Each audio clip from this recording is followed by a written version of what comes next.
आज हम बात करेंगे हुकूमत और पीटीआई के दरमियान, अपोजिशन के दरमियान क्या जो मुज़ाकरात हो रहे पब्लिक अकाउंट कमेटी के चेयरमैन को लेकर, क्या वो कामयाब होंगे या नहीं। दूसरी तरफ हम बात करेंगे पाकिस्तान में सरमायाकारी हो रही है जो कि एक अच्छी खुशखबरी है, और क्या पाकिस्तान की आवाम को उससे कोई रिलीफ मिलेगा या नहीं। और वहीं पर मरियम नवाज जो कि ज़रा पंजाब हैं, उनके लिए आवाम जो क्या ख्यालात रखती है, क्योंकि अब जो उनकी पिक्चर्स और वीडियोस वायरल हो रही हैं जिसमें उन्हें जो है वो पंजाब पुलिस की वर्दी में देखा जा सकता है, उस पर लोगों ने क्या कमेंट्स किए थे वो भी आपको बताएंगे। वीडियो शुरू करने से पहले आपसे गुजारिश है कि मेरे चैनल को सब्सक्राइब कर दिए गए बेल के आइकन को क्लिक करें ताकि मेरी आने वाली वीडियोस आप तक बर वक्त पहुंच जाए। नाज़रीन, आज हम बात करेंगे, सबसे पहले जो है वो बात करेंगे वज़ीर मरियम नवाज शरीफ के हवाले से, क्योंकि वो आए दिन खबरों की ज़िंदगी बनती रहती हैं। कहीं पर उनका जो जोड़ा है वो 500 का होता है, तो कहीं पर उनका जो दुपट्टा है वो 100 रुपये का होता है, क्योंकि आज के दौर में जो है ये नामुमकिन है। इस टाइम बाजार में अगर जाकर आप ये कहें कि आप 500 का सूट पहनती हैं और आप खबरों की ज़िंदगी बनती हैं और 500-200-300 के जो है वो आप मेकअप किट लेती हैं, तो ये जो है वो बहुत ही अनहोनी बात होगी और ना मानने वाली बात होगी, हंसने वाली बात होगी अगर इस तरह की जो है वो बातें होंगी आपके हवाले से या आपके ही क़यादत के लोग करेंगे, तो ये काफ़ी हैरानकुन बात है। और वहीं पर मरियम नवाज शरीफ जो है वो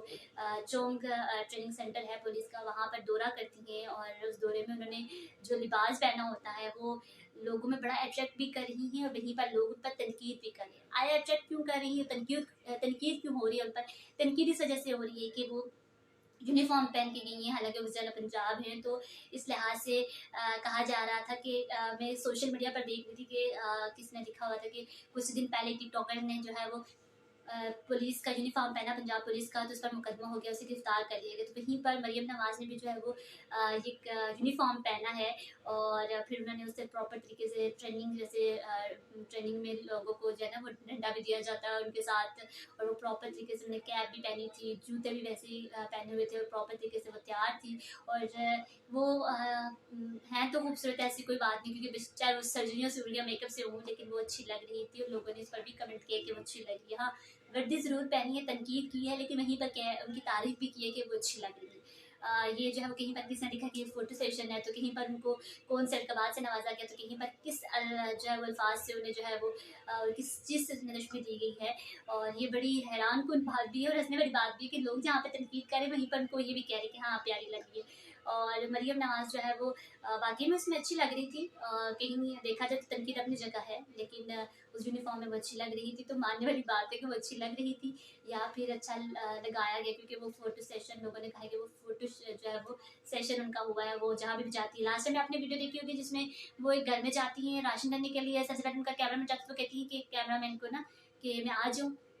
फिर वो जब जाती हैं तो फिर उनसे पूछ रही होती हैं कि आपका घर है, ये आपको राशन देना है, ये वो सारी तफसील उनसे पूछ रही होती हैं। तो इस तरह की छोटी-छोटी चीज़ें जो होती हैं वो अजीब लगती हैं, और इस तरह की खुदा इस तरह की चीज़ें ना करें। अगर आपने कोई काम करना है, अच्छा काम करना है, तो प्रॉपर तरीके से करें, एक वे में करें। ये कौन-सा तरीका है कि आप यूनिफ़ॉर्म पहन लें, या आप कल आर्मी के कैंप में जाएँगी तो आर्मी का यूनिफ़ॉर्म पहन लेंगी, फिर इन यूनिफ़ॉर्म की वो कदर नहीं रहेगी जो कदर है। जिस निगाह से थोड़ी बहुत जो इज़्ज़त रह गई है, वो मरियम नवाज़ शरीफ ने जो है ना वो मिट्टी में मिला दी उस वर्दी की। क्योंकि लास्ट टाइम जो बावन नगर का वाक़या हुआ, और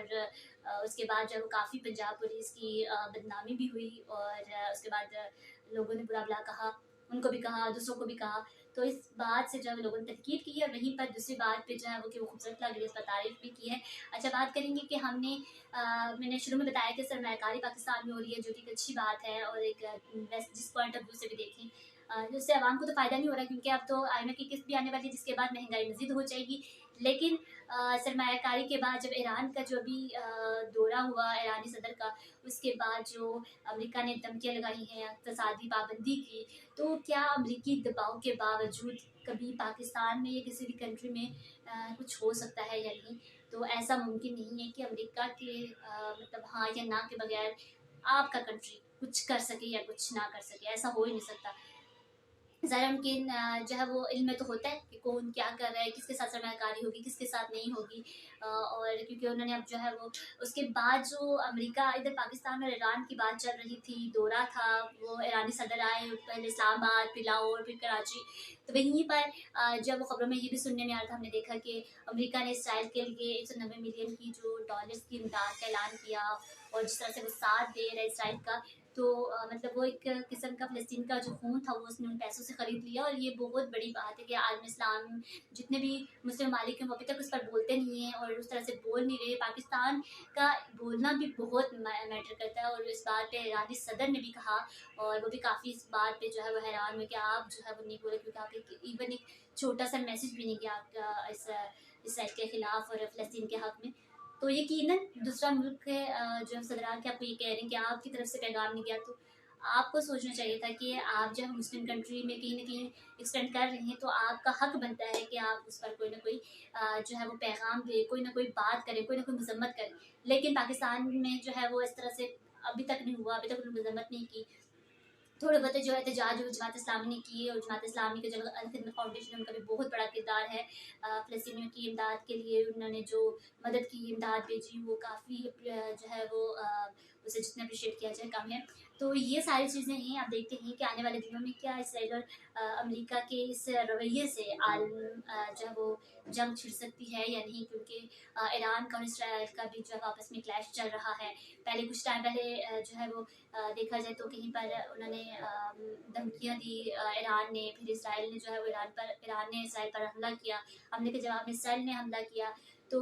ये हैरानकुन बात है काफ़ी, कि तशवीश वाली बात है कि क्या अब जो खित्ते रह गए हैं वहाँ पर ये इस तरह की चीज़ें होंगी या नहीं? क्या पाकिस्तान में भी जिस तरह से अमेरिका धमकियाँ लगा रहा है, क्या वाक़ई में वो धमकियाँ लगा रहा है वो धमकियाँ हैं या नहीं, या वैसे ही, क्योंकि अमेरिका की अक्सर आदत है वो शोषे छोड़ता रहता है, साजिश हो, मुदाखलत हो, जो भी हो, आपके मुल्क में जो चीज़ होगी वो सारी अमेरिका की